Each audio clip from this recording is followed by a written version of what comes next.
News every 15 minutes, weather every 10, and sports twice an hour. Newstalk, KGVO, AM 1290 and now 101.5 FM. You're listening to Montana Morning with Peter Christian. The long search for a missing Kalispell hunter has ended. Good morning, everyone. It's Montana Morning. It's Monday, September 28th, 2015. Skies clear. It is chilly out there. It's 37 degrees in Missoula right now.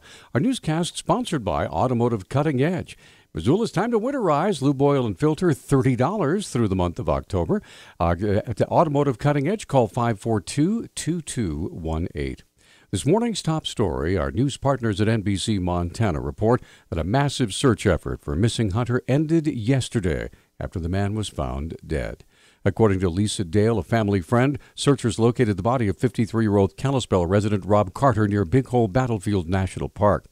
Searchers said they spotted tracks Saturday they believed were left by Carter, and they followed them to the man's body Sunday afternoon. Carter went hunting in the area 10 days ago, but missed his return date and had been out of contact since Friday, September 18th. Here's a quote. "It is with the deepest sorrow we report Rob has been found leaning peacefully with God against a tree," end quote, wrote Rachel Van Rossum in a Facebook page dedicated to the search, quoting again. The Carter family wishes to thank everyone who selflessly gave so much support.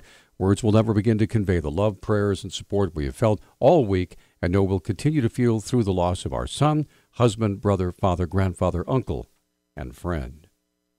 Did you see the blood moon last night? The moon may have looked blood red last night. UM professor of astrophysics Nate McCready said the cause of such a sight was due to a lunar eclipse. Occurs when the Earth comes directly between the moon and the sun, and so the moon passes through the Earth's shadow. And so what we see from the ground is we see an otherwise full moon start to darken during the course of the night, and for 3 to 5 hours it'll turn red, sometimes called a blood moon, and then be visible but darkened because it's passing through Earth's shadow. And then after 3, 4, 5 hours, it'll pass back out of their shadow and be a full moon again. McCready said the eclipse was fully visible thanks to a clear sky, but that still begged the question, why was it red? If the Earth was like the moon and didn't have an atmosphere and a lunar eclipse happened, you would just see a very sharp shadow, and it would be black, the shadow is, and you would then see the moon clear as day otherwise. But because the Earth has the atmosphere, some light from the sun that's bent by our atmosphere. So when you look through the atmosphere, you can still see red light from the sun that's gone straight through that lunar eclipse. What you're seeing is just the red light that's gone through. The blue light bounced out and became blue skies. McCready said this particular lunar eclipse occurred when the moon was at perigee, or when the moon was at its closest point on its ellipse.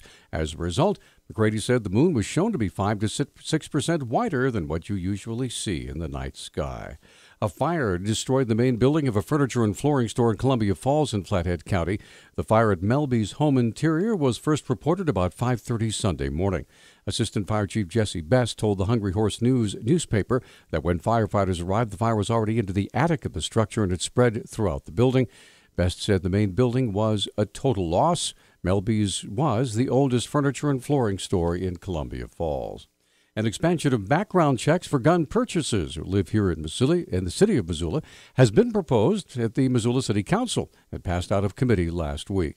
Councilman Brian von Lossberg helped to draft the ordinance and explained its intent. The main purpose of the ordinance is to try to reduce gun violence by helping prevent the possession of firearms by those who should not have them, namely convicted felons, those adjudicated to be mentally ill, illegal aliens, and minors. Lawsuits have been threatened if the ordinance passes. Opponents say that such an ordinance would conflict with state law that, quotes, a city government unit may not prohibit, register, tax, license, or regulate the purchase, sale, or other transfer of firearms. Von Lossberg directed citizens to the city attorney and said the focus needs to be on a subsection of that law. In subsection 2, it expressly states that a city has the power to prevent and suppress the possession of firearms by convicted felons, those adjudicated mental incompetence, illegal aliens, and minors. So it is certainly a point of controversy, and I'm not an attorney. A public hearing before the full city council will be October 19th.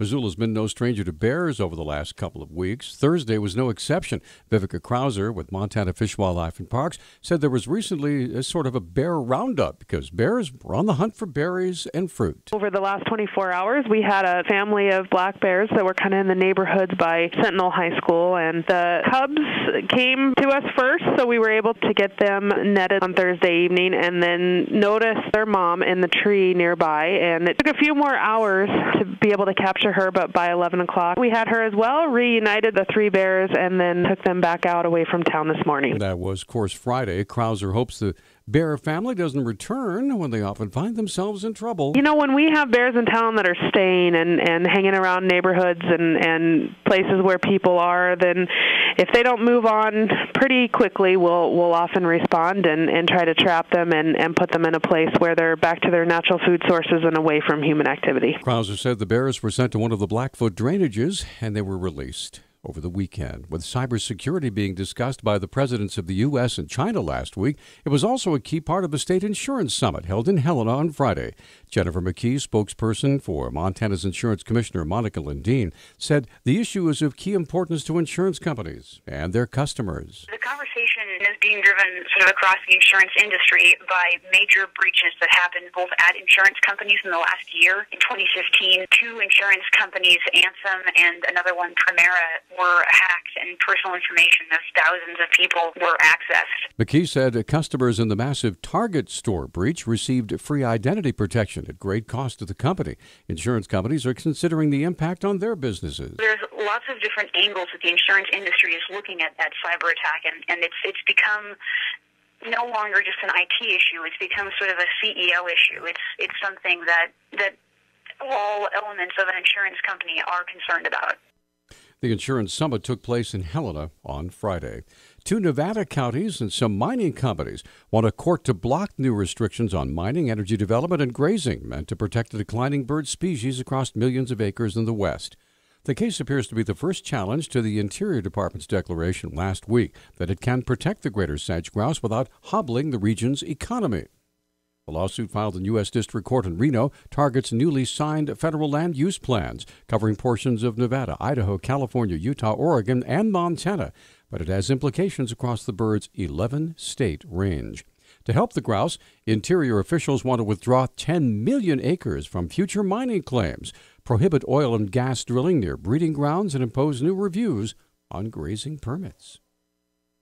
Our Newstalk time is 6:12. Newstalk, KGVO. Missoula's official weather station. Pack your sweater in the morning around the Missoula Valley, but as we head into the afternoon, should be fairly comfortable. Plenty of sunshine again and a high in the valley of right around 68 degrees. I'm meteorologist Mac Ray for KECI 13, your first alert station.